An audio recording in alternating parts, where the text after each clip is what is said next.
Hi, and welcome to Spaminar, the Society of Props Managers webinar series for live theater professionals. I'm Kristin Ward, SPM member and Assistant Props Manager at Carnegie Mellon University. SPM, short for the Society of Props Managers, got its start back in 1994 when a small but mighty group of prop folks in the Midwest came together to tackle challenges and make sure that props had a seat at the table alongside other production departments. Fast forward to today, and we're a thriving group of over 150 professional prop managers and educators from theaters, opera companies, and schools, all connected through an international network.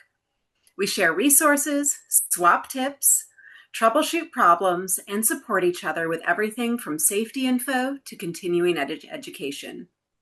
Like our past Spaminars, tonight's session is Pay What You Can. Any donations go directly to supporting these programs and our annual grants for early career prop professionals.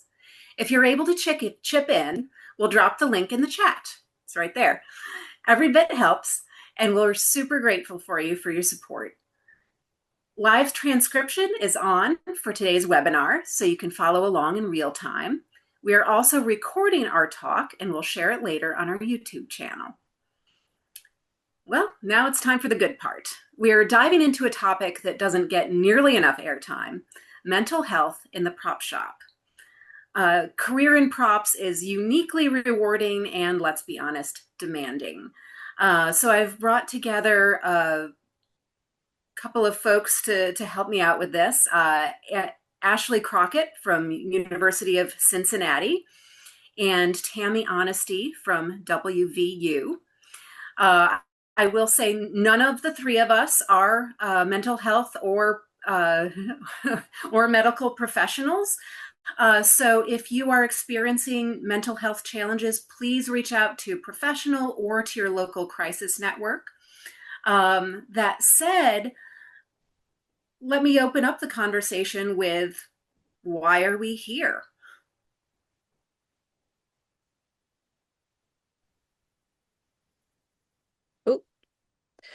I think I'm here. I know that. Because I, for a very long time, was one of um, maybe sometimes the only female in all male shops.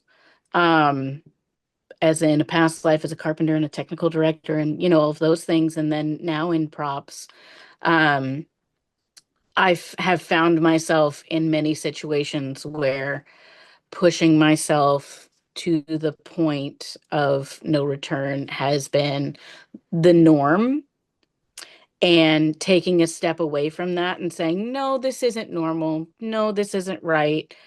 And having to go on that journey myself, um, in a very long form way, I guess. Um, and am still, honestly practicing and getting out of bad habits and things that I've done mentally, being in shops and being in in theater and in production type atmospheres. So, yeah, that's why I'm here.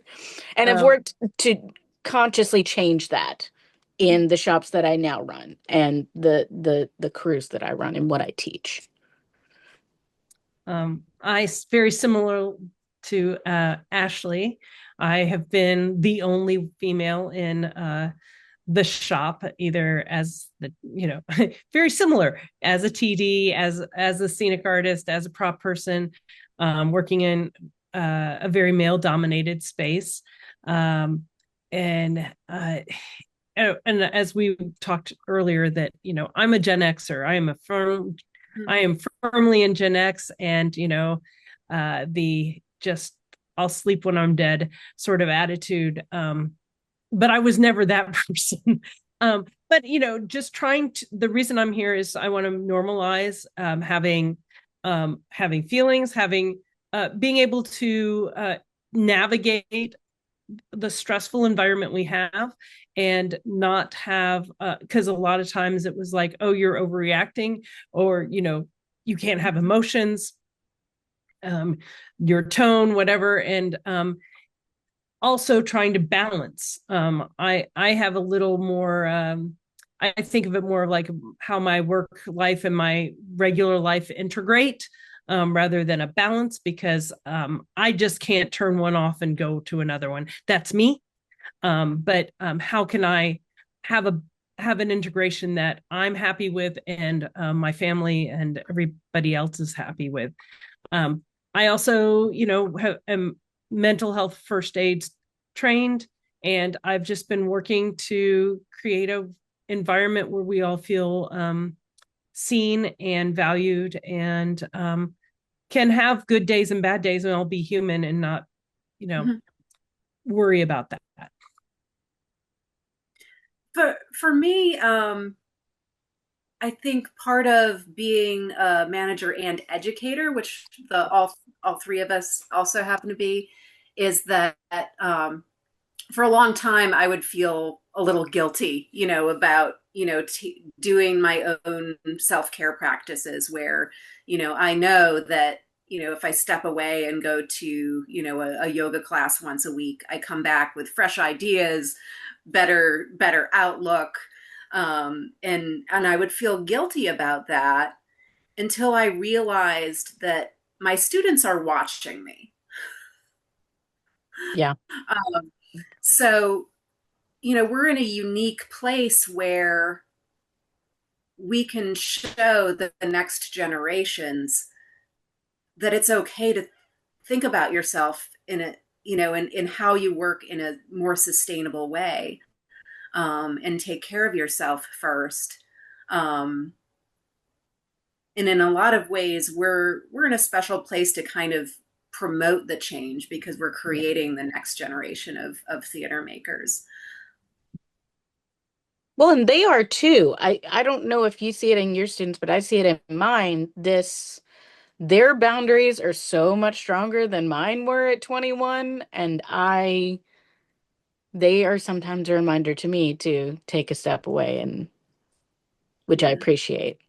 And also the comfort level with talking about stuff like this, because we'll just be in our shop and, oh yeah, I'm going to be a little bit late tomorrow because I have an appointment with my therapist, and I'll say, oh good, because I have an appointment with my therapist. In my class, there was a whole, I was so taken aback, but yet so proud of them. It was it last year, the year before? There was this whole conversation at the end of class about going to therapy and when their therapy appointments were and what they were, who they like, which, they've tried various ones in town and which ones they liked, and, different, like the on-campus versus off-campus and all that. And I mean, it was a 25-minute conversation. And I was like, wow, this would not have happened when I was 20 years old. No. The stigma when I was growing up was, do you need to talk to somebody? That's how it was. It was, wasn't like, well, maybe if you went to talk to a counselor, just the way those were introduced were completely different. It was, so I'm it's just really nice to see that change. Mm-hmm.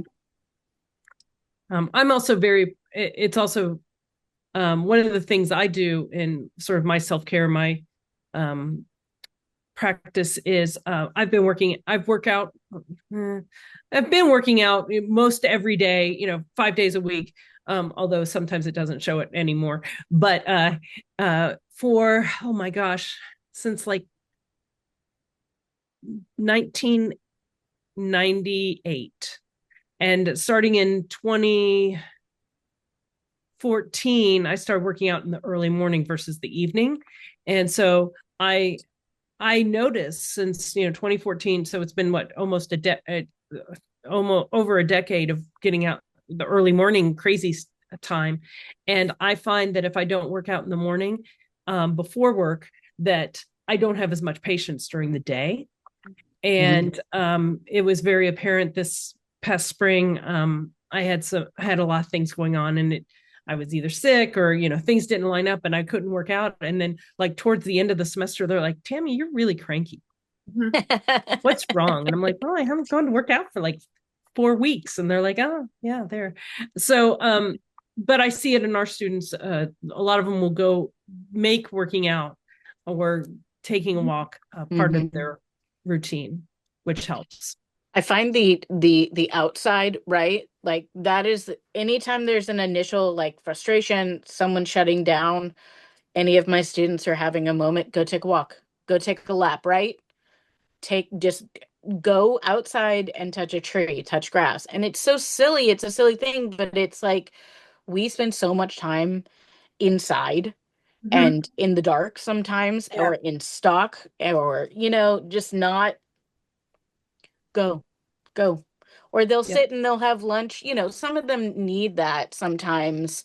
My shop is a safe space and I love that they feel so comfortable in it. I really do.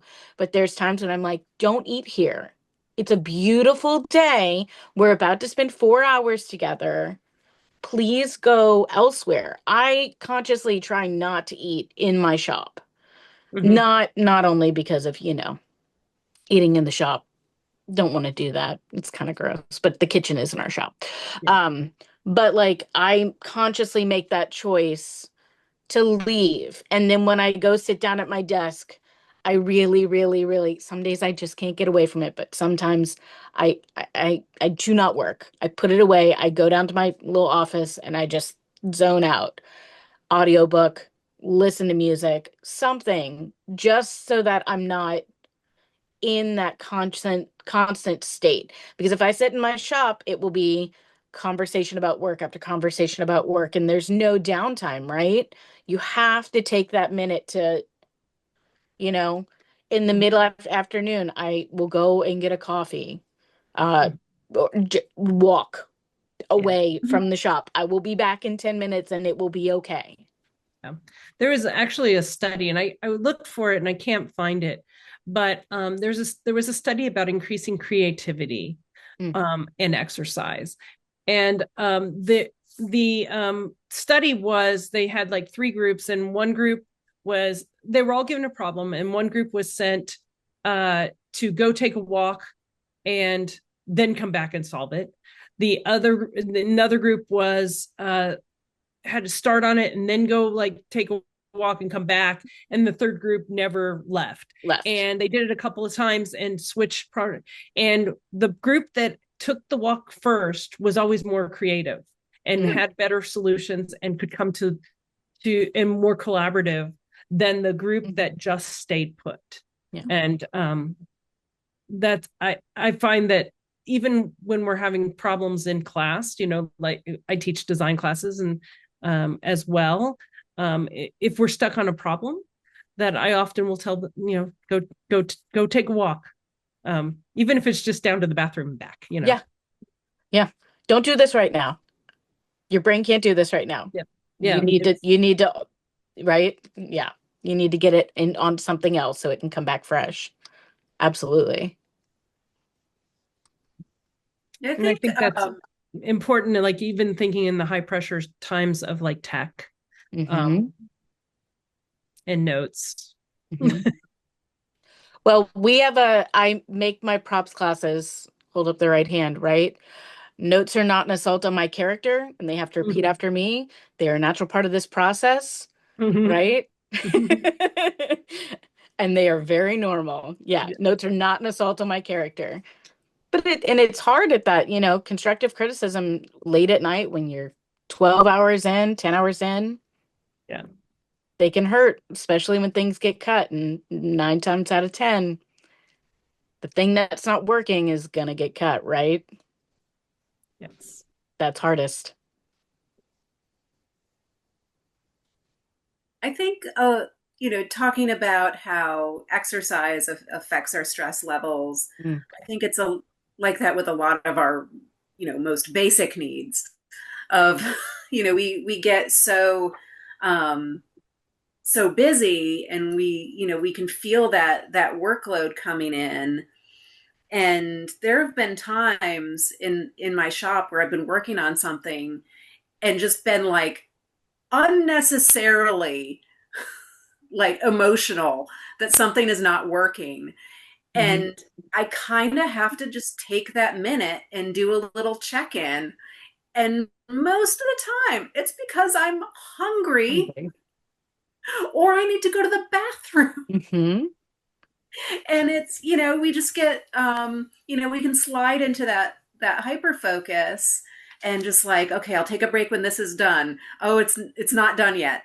Yep. Okay, now it's going in reverse, so it's nice to be able to just do those little check-ins to say, okay, like let me take a minute. What do I need? Do I need a walk? Do I need a snack? Do I need a bathroom break? Mm-hmm. So what are other things that help you two when you're feeling that like crunch, or what do you tell your students? I mean, my students have a bad habit of coming in after like a big block of classes and not eating. Mm-hmm. And that is the first question. Did you fuel your body before you came in here? Because you don't need to be in here using tools or thinking or doing anything else in the shop if you haven't fed yourself. Oh, but my hours, I'm like, okay, I don't want to take anybody to the hospital today. Do Yep. not make me fill out paperwork because you have not fed yourself. I don't like extraneous paperwork. Mm-hmm. So please do not make me fill out extra paperwork because you have not fed yourself. Go eat, come back. It'll be okay. Mm-hmm. It's half an hour. If we are that far under that your half an hour of fueling your body is going to really put us under, then boy, we've messed up somewhere, right? Go and eat. It's something that I'm very conscious of. I have snacks. Mm-hmm. I have small people. I have children, right? I have small people, so I always have something. So even if like, I notice that I'm getting cranky, I have my bag of snacks. I always have my bag of snacks. I have my emotional sport water bottle. I have my Mm-hmm. emotional, right? I always have a fun beverage. I'm a seltzer lady, even though I know it's really bad for my teeth. It makes me happy. So I'm a beverage goblin and a snack lady, and those things keep me sane. I also like, I have stickers in my shop, and I have silly little tattoos, right? And if somebody is having a bad day, I will go and put a star sticker on them because guess what? You know who loves a star sticker more than a 4-year-old? A 20-year-old. Right? And like it's a silly thing. I think that being silly can help, right?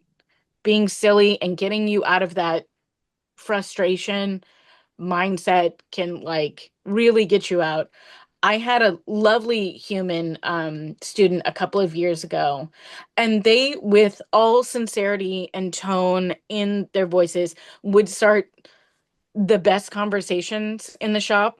Um, if you wear a hat, what kind of hat would you be, and who would wear you? Right? And it's those like silly conversations that like take you out of that really intense headspace and focus that you can get in where you can just start to work again. So I think finding the silly is good, taking a beat, right? We make theater. We're not fueling rockets. Like, it can feel very intense in the moment. And I think like we truly have the best job. We get to play pretend all day. And it is technical. It's more technical than that. And, there is an expertise to it. But at the end of the day, we're doing something really fun. And it should be fun most of the time. Yeah. I'm going to yes and to everything Ashley Yeah. said. Because, but I also think there's another component to that, the having fun in the stressful moments is good, but also in before that, trying to plan, Right. having a plan. Right. I always say if you fail to plan, you plan you if you fail to plan, you plan to fail. So yes, things go wrong. Yes, things take Yeah. more time than we ever wanted them to. Um, they always take more time. I mean, than you want them to. But if we start with a plan and try to allocate labor and allocate money and all of that stuff going into it, maybe we can avoid the 11th hour nightmare, as much of the 11th hour nightmare as possible. Of course, it's always going to go wrong. I mean, but if we've got a plan, we can at least, when those bumps come in the road, they're not as much of a roller coaster as they might be when we're tired and hungry and haven't eaten, Yes, and. Yeah. But yeah. So yeah, I guess because those are the two things. I think, having that balance of pre-planning and, trying to remember to have fun. Yeah. Because, if we're not having fun, why are we doing it? I agree. We have my friend, my husband's friend is a commodities lawyer, right? And he told us once about this. He had just won a case about grain, and he's like, "What are you doing?" And I was like, "Well, nothing that important. I was making fake blood for a vampire play, right? Like, so in all reality, right? Yeah. But yes, Tammy, I completely agree. The planning is something I probably do to an overextent on my own end, and that's just my anxiety manifesting Yeah. itself in multiple planners and calendars and um, timers. I live my life by a timer or an alarm, because I will hyper focus on a task and miss a meeting or miss a call. And like my alarm is 10 minutes, and there are so many alarms on my phone. But that's to keep me honest and keep me on task. So, one of the things that we talked about in our pre meeting was a little bit about how we set up our shops. And I know Ashley and Tammy both had some great things to say about setting expectations and boundaries. Do you want to go first, Tammy? Sure. Yes. So, I'll talk about a little bit more about how we approach our. Well, actually, Ashley, why don't you go first about shops, and then I'll go Okay. into our tech week thing. Okay. Oh, that's true. Yes, yes, yes. Sorry, because like it goes out No, of you're order if right. we do it backwards. You are correct. You are correct. Um, as far it's broken down into a hierarchy. It's very specific. I am props supervisor. We have student prop managers on all of our shows. And I'm very fortunate to have props grad students, right? Um, Beyond that, we have all student labor in the shop. And my job is to set up expectations and clear communication systems for my managers. And then my managers are to set up those clear expectations and communication systems for their stage managers and our crews. And I am a disciple of Teams. Teams is the university pays for it, so I'm going to use it. And I have made it work for us in such a way that we are not having daily meetings with our stage managers, which is really nice, or our directors, or anybody really. If you want to get on our daily sheet, right? There's a daily that goes out, what's been done in the shop, and that goes out to whoever would like to be on it, but mostly it's for stage management and rehearsal purposes. Um, we communicate effectively, and I try not to over communicate. Um, at the beginning of the season, at the beginning of the semester, I set up very clear expectations for my prop managers. I set up very clear boundaries as far as when they can contact me, how they are contacting me, how they should be contacting other people, and then making sure that those people they're contacting understand their boundaries and their communication style. I talk with my students a lot about those things. And I think that if you can set up clear, right, clear communication with all parties and clear boundaries. I don't answer my phone after 8 o'clock. unless it is an absolute emergency. And if it can wait until 9 a.m., it is not an emergency. I just don't do it. That's my time with my family, unless I'm in tech. If I'm in tech, then I'm yours, right? We're there in the building together. But do not call me and tell me you need yellow ribbon. Yep. No, that's not an emergency. Nothing's on fire. If the basement is actively flooding and water is coming out, please get out of the building and let me know. Right? But I think that there are very few true fires um in my realm, right? There are things that happen, but typically if I'm on site, then we will deal with it then, or our technical director will deal with it when we're talking about tech and all of those things. Um, but I have big rules about safety and how we're going to treat ourselves and talk to ourselves and talk to everyone in the shop. And it is kindly and with respect. You don't have to like everybody you work with, and you're not going to, but you Sure. do need to respect your colleagues, right? And you do need to speak to them like they're people. Um, I used to jokingly, well, no, I still do it. If a student will walk up to me or somebody walks up to me and starts in about what they need from me without addressing me or saying hi or hello or good morning or good afternoon, I say, hi, how are you? I'm doing great. How are you? And they'll stop, right? Because when we dehumanize each other, then we stop respecting the people that we work with, right? I'm a person. I've had a whole day before you even got to me. So let's talk like people. And we forget that sometimes, but I think it is truly important. So I mean, boundaries, communication, and those are my big things in my shops.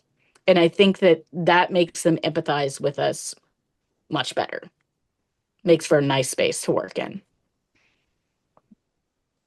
Similarly to Ashley, uh, I have, well, dissimilar to Ashley. I am, as I'm the professor of scenic design, paint, and props. So I have three areas that I am uh, monitoring, mentoring, guiding, herding cats in all three areas. And so I have two graduate students, one who typically deals with props and one who's typically deals with scenic design or scenic painting. And up until last year, I was flip-flopping them every semester. Last year, I kept them in the same shop all year. It was glorious. So this year they're going to swap, and now the person who was in paints is now in props, and vice versa. And so I'm training them to be sort of like the prop supervisor, paint supervisor, and we have undergraduates who are the props coordinators on each show. However, they don't have nearly the number of hours to work in the shop as the graduate students. So the graduate students pick up a lot of that slack. And there's the interface between the stage management and props. And we have a lot of communication. The biggest challenge I have is that the communication doesn't veer into text messages from stage management to props, because then I'm not included and I don't know what's going on. So we're rolling, because they're like, but it's just a text. I'm like, yeah, no, it's not, because there are 17 other shows that I'm keeping my eyeballs on, and I need to know those things.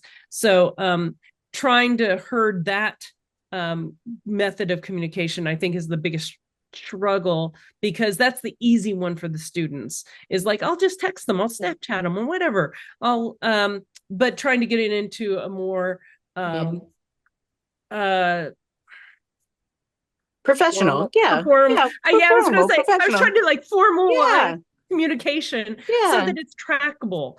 Because then we don't get down 2 weeks down the road of like, well, you said, and it's like, I have no idea what happened. Doesn't matter. Doesn't matter who's, and this is the big thing that what's great about the culture at WVU, and that this is why I moved to this organization a few years ago, is when we get into a situation, holistically in our department, it never comes down to, well, it was your fault. It is always, okay, now we have a problem. How are we going to solve it? That is our culture. And that's what we're teaching our students, as opposed to pointing fingers. So I think that's very healthy. But again, we have very strict rules as to who's can work in the shop at what time. And we try to keep it within a normal working day. The shop's open from 9 to 5. Basically, the students are working from 1 to 5, Monday through Friday. We try not to do weekends if we can help it, because then that comes back to the planning, and that comes back to the budgeting that we do before we start a show. And I also have that strict rule of, you don't text me. I have 10 p.m., but I say it's really like 8. Right. 10. Well, yeah. It's a struggle to stay up past 9 now. I know the struggle's real. I mean, I have it on my syllabus as 10. It's really 8. Yeah. Because I fall asleep very early. But I had an experience a couple of years ago, it was before pandemic, where a student after tech, we all left after tech, and a student got injured. And my phone was already on do not disturb sleep. And my undergraduate called me, but I didn't hear it because it was already on do not disturb. And that was an instance that they really did need to call me, because student needed to go to the emergency room.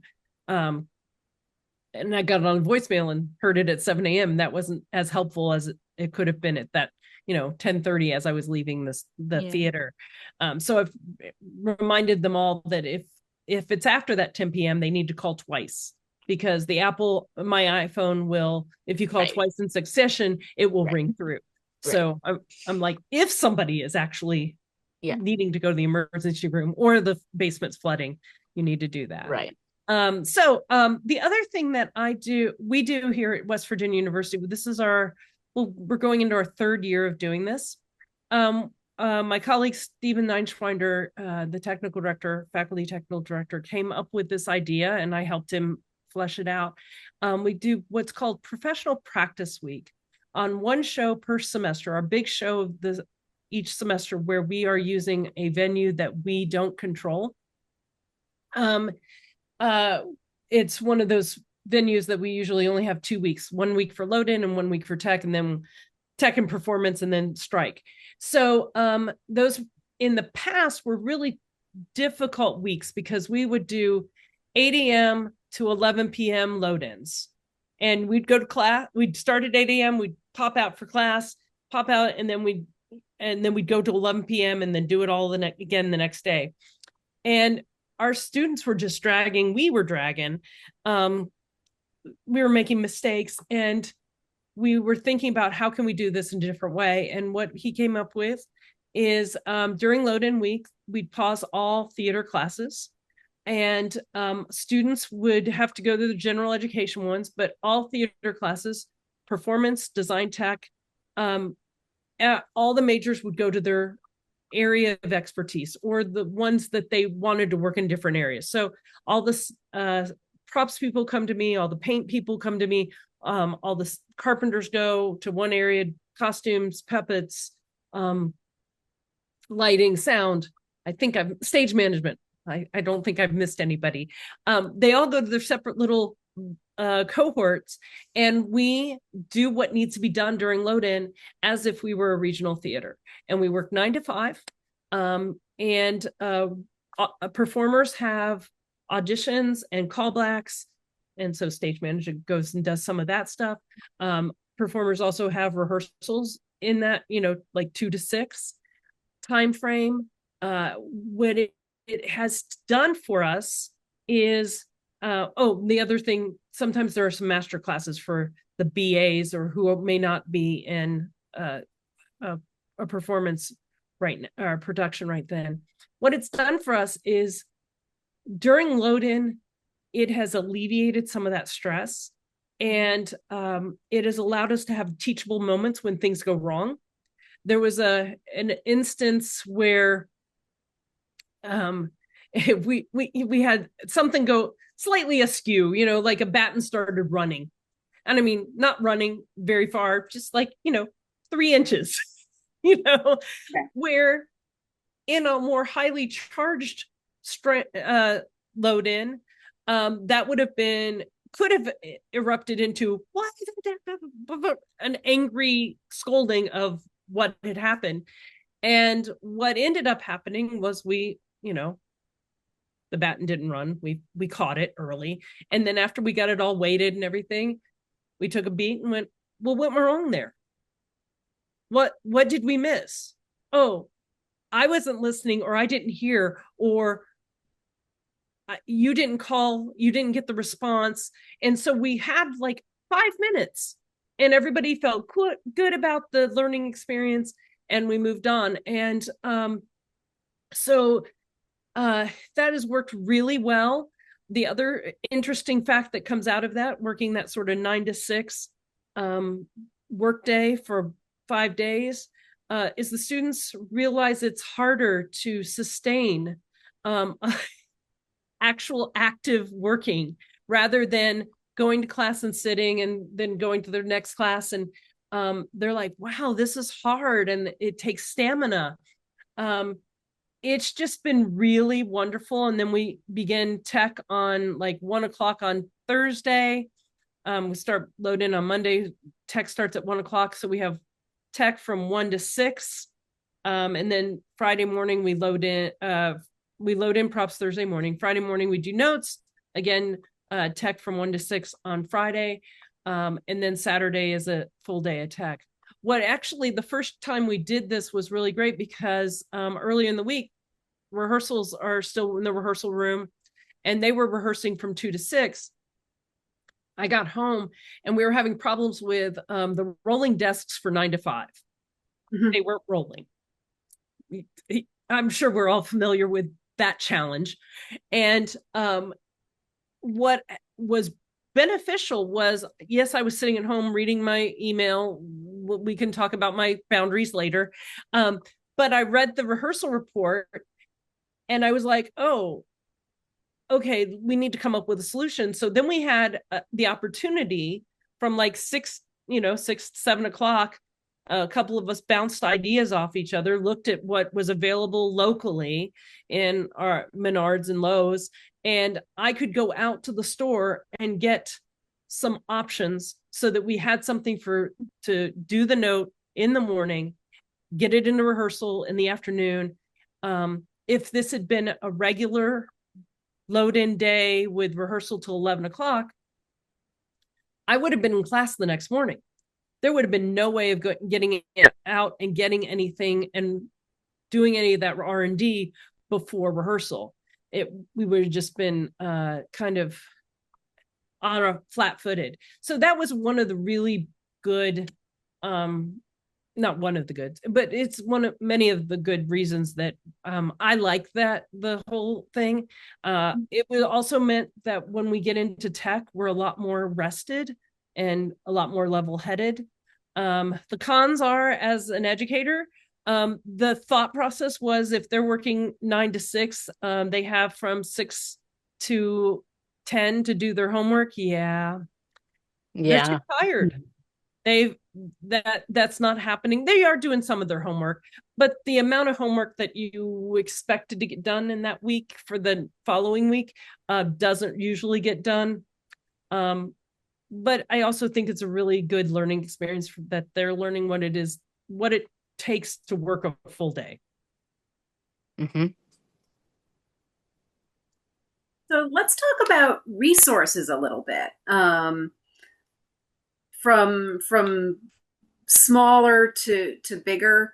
I know, Tammy, you mentioned the mental health first aid training, and I'm actually prepping to attend that on Tuesday. Great. I've done one before, but I kind of feel like, just like CPR, it's you're learning skills that hopefully you might not have to use. Yeah. And if you're lucky enough to not have encountered situations too much in between, it's always really good to refresh your memory, because when you get into situations, you want to be able to rely on your training and not your own impulses and anxieties. And so I'm really looking forward to that. Personally, I also really like there's a lot of different self-care apps around. They're all, geared toward, there's I think Headspace I was on for a little bit. I Hmm. really like Finch. You get this like adorable, I have one sitting here. It's this adorable little like bird. This one has a bear costume on, but he's it's like a Tamagotchi, except you can't kill it. And it gets really happy when you brush your teeth. Um, Mm. so, um, but it also has on it a little mental health first aid kit with breathing exercises that you can follow along. Um, it has different just different techniques for relieving anxiety that you can go through. Um, and it has little bite-size movements. So if you're having one of those days where you just don't have the time to, get outside or work out, you can do 3 minutes of stretching or little chair exercises. And it does kind of just help get the blood flowing a little bit. So I've really enjoyed that, but I know there's a lot of other apps that offer those things as well. And I know, Ashley, you have tactics that you really like for anxiety as well. I do, because I do suffer with myself with it. I mean, I'm actively the whole time I am sitting here playing with a fidget. I have a couple of I have a bowl of these in my office that have different textures and things like that. And these are just things that like I have learned for my coping, right? There's the 5, 4, 3, 2, 1, 5 things you can see. Just when I feel like when you're in a not necessarily an anxiety attack, but you feel yourself in that heightened situation, stopping that loop, right? My grandmother lovingly calls them my squirrels, my anxiety squirrels, that are constantly chitter chattering when you need it to be quiet. There's the tapping. This happens all the time. I will sit there and do this, tapping here, just to get myself out of whatever loop I'm in. Um, but most of the time, just taking a beat and walking away, right? Or reminding myself what I was doing, right? Is always good. Um, but yeah, mine's a tangible thing. So it's a fidget. It's the tapping helps. The deep breath work is a crazy thing that once you get into it, is super helpful. I have a background as from dance, and I had forgotten for a long time that breath work is so important. And it was such a grounding thing for me as a teenager and a young adult. Like getting back into it slowly has helped with my anxiety as I've gotten older. But it is something that you forget, right? It is Yeah, something you just that forget. you just even breathing in, for 4 and then out for 4.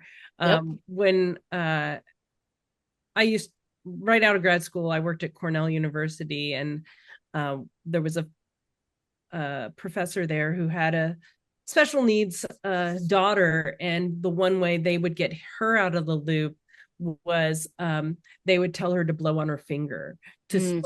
slow blow, slow Mhm. sustained blow, like you're blowing out a birthday candle. And Mhm. often that'll be my husband and I will like blow on your finger, blow on your finger. But that's a Yeah. moment of like a cue of like, okay, just calm down. Yeah. um Or it's silly, or the catch a bubble, right? yeah. uh, And then let it go. yeah. But that's, it's something I do. I have a 4-year-old. It's something that we do with her. And, Yeah. okay, now let it go. Yeah. But Yeah. just that moment of, I'm okay. Disruption. Yeah, Yeah. the moment of disruption, and that I'm okay. Feeling that you have to have that you're safe. We don't run away from lions and tigers, right? So Yeah. like we have to that email is not going to bite you and you're gonna be okay. It's right. Right, exactly. Other things, like Kristin mentioned, I'm mental health first aid trained. It is not a certification. You can get that training through often through universities. Behind the Scenes Mental Health, the Behind the Scenes charity, does mental health first aid training geared towards the entertainment industry. So all of the discussion and role playing happens with scenarios that are in our industry. So that is a very helpful way. I've gone through that training twice. And I'm also on the mental health initiative steering committee with Behind the Scenes. And on that website, I'll drop the link in the chat. There are lots of resources for, it's comprised of members from all aspects of the entertainment industry and mental health clinicians all over the US and Canada. And we've compiled and developed resources and trainings on suicide prevention, substance abuse, bullying and harassment, toolbox talks. There's a Find a Therapist.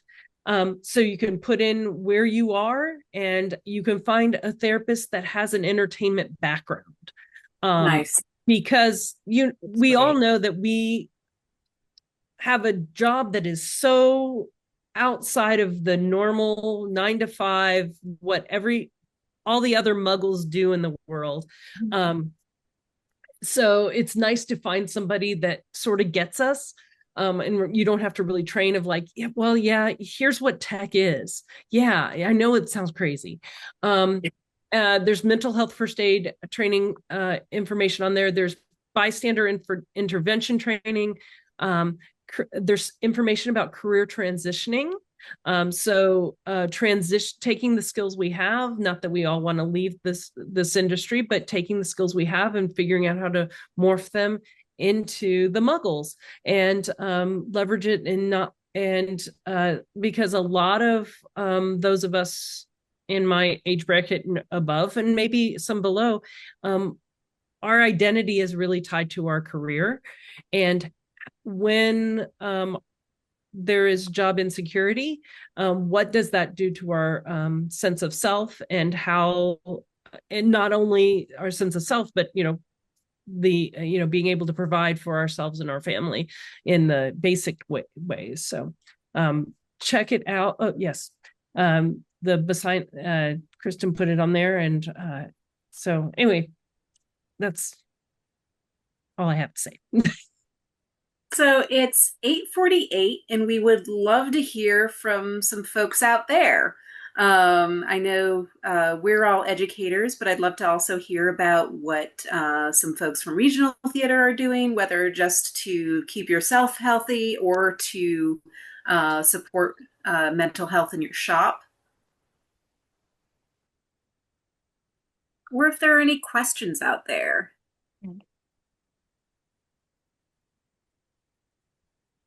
Well, while people are thinking, one of the things that I think about and do with my students as an educator, I know we're not all educators, but one of the things that I started doing well before the pandemic was I have a golden ticket policy. At the beginning of the semester, I give each student a golden ticket. It has a cute little cartoon on it, and I change it for every semester so that no one can, reuse them. But basically, it gives each student, and it has a little disclaimer that says it's non-transferable and no copies can be made. But each student has up to 1 week without penalty to turn in a project. And so it gives them some agency and an understanding of the power of communication, because they can turn it into me and just say, Tammy, I decided I needed to sleep last night. And I went, that is a great choice. Mm-hmm. And sometimes they'll be like, I just need one more day. And I'm like, great. So they can have up to a week to finish that project. And it also, yeah, I also do the national days where we celebrate days every day too, Nikki. But it also just gives them that sort of understanding that even if they don't have their golden ticket, they can come talk to me and we can come up with an alternative due date, and an appropriate consequence for that date. Maybe it's not that big of a deal. Maybe it's like, okay, turn it in by tomorrow and I won't take any points off, or you need an extra 2 weeks or whatever.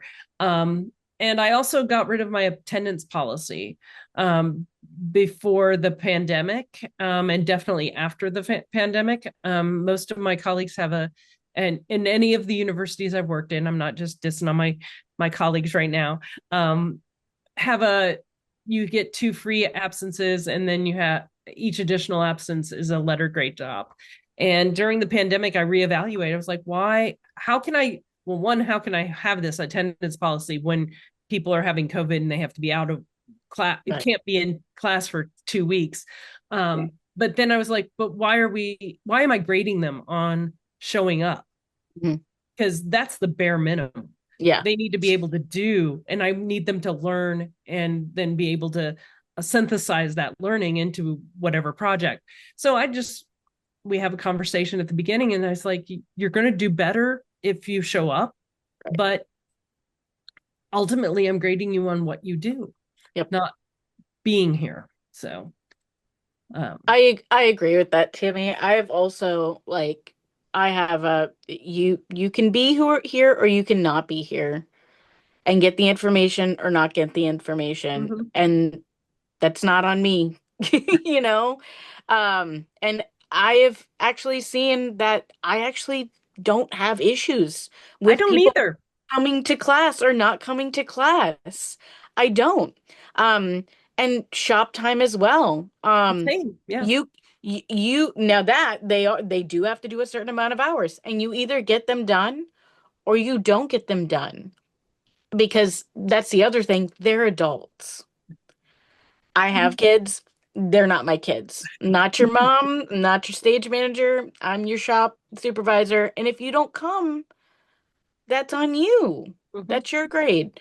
But also, if somebody's scheduled and they're like, I am not coming in today, they don't have to tell me why. Agreed. They don't have to tell me why. And I don't, unless, if you need to tell somebody about what's going on, because fine, I'm here to listen, knowing that I'm a mandatory reporter, right? That's the other thing. I'm a mandatory reporter. I'm happy to hear you out. But at the end of the day, if you don't want to tell me, you don't have to tell me. And I'm not going to make you feel worse because you're not here today. I also have if you don't want to work in a group setting policy, if you need to be alone, if you need a solo job today because you can't people, fine. Let me know that, top of shop. And I will give you a job where you can put on headphones and zone out and do you want to sort bolts for 4 hours because that's where you're at mentally? Fine. It's got to get done. Do you need a menial task because you can't be creative anymore today? Fine. Let me know and we can make that happen. Because at the end of the day, the task is still done. And they're not snipping at somebody. They're not getting in fights with somebody. You know what I mean? So I think that is also something that I didn't intentionally institute, but it worked out that way. I had enough students being like, hey, I can't talk to anybody in a humane way today. So can I please just be alone? And I was like, yes, yes. There's always inventory to do. So read this aloud. Laurie Harrison says it's interesting how similar the generation gap is, similar even in a large union opera house crew to what you see in your students. The difference between the expectations of self-care between the younger crew members and the old timers. Yeah.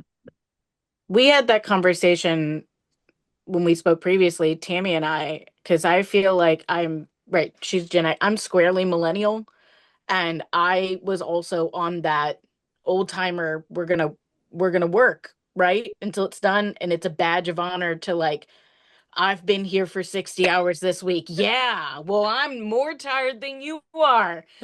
And then you hear it now. Why is that a badge of honor to burn yourself out like that? And whereas my students, I love them. I do. I love them to death. But there are times when it's like, I need a mental health day. Do you? Or do you just need an extra half hour to get your head right? Do we need the full day? Right? So I think that there's a bit of an extreme, right? In the Yeah. swing has gone completely the other way in some instances.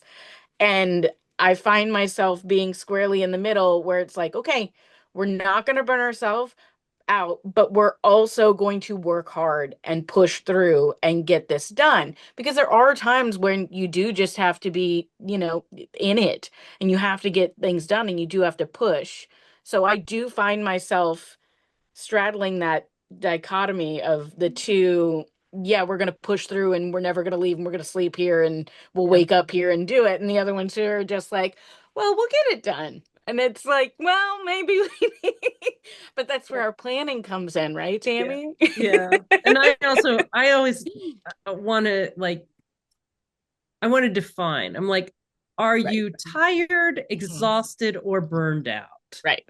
Do you just need a nap, Right. or like I- there'll be times that I'm exhausted. Yeah. But I feel like burnout is I want to go work at some menial labor place. Right. And well, I always use like if I desire that I want to go work at McDonald's, not that there's anything wrong with working at McDonald's, but I don't want to work at McDonald's from this. But if working at McDonald's is like, yeah, that sounds like a good idea to say, Right. would you like fries with that for the rest of my life? Then I'm burned out. Yeah. Yeah. Yes, the self-care talk is funny. I don't know if you all find this in your students or crew members as well. They all want to diagnose me, which I think is very funny because there's so much talk about mental health and neurotypicalness, right? And those things. Um, I mean, if you spend 5 minutes with me, obviously I'm ADHD, but they all want to like really get in there. And I'm like, guys, you don't need to label me. Just know that I'm a little, but it's very funny how normal that speak has become, to the point where it's like, oh, where'd you get those shoes? Kind of Yeah. conversations. It's very normalized to talk about mental health. Where I remember being told we don't cry at work. That's not, you're not go in the bathroom and cry and then come back. Right. So the difference is so vast. Lori, I agree. It's very vast. Well, I think we're about at time. Um, but this was a great conversation. I hope folks, see this and continue their own conversations about, what they're doing in their own shops and how they take care of themselves. Um, but thank you both, Tammy and Ashley, for Thank you, joining me Kristen. and You. coming in on this. And thank you all for joining us tonight. Um, we have more Spaminars in the works, so keep an eye out for announcements and definitely keep topic suggestions coming. We want to hear what folks want to learn about. If you're a working prop manager in nonprofit theater, opera, children's theater, or an educator teaching props, we would love to have you join SPM. Just head to our website and click the link in the chat to sign up. You can also find us on Facebook, Instagram, and YouTube. Those links will also be going into the chat. And a big shout out to SPM and our amazing members who help make these sessions possible. Patrick Drone, Freed, Ben Homan, Nikki Kulis, Jen McClure, Amy Peter, Sarah Pugh, and Karen Robbie. Thanks again for joining us. Prop on, and we'll see you next time. Thank you. Bye.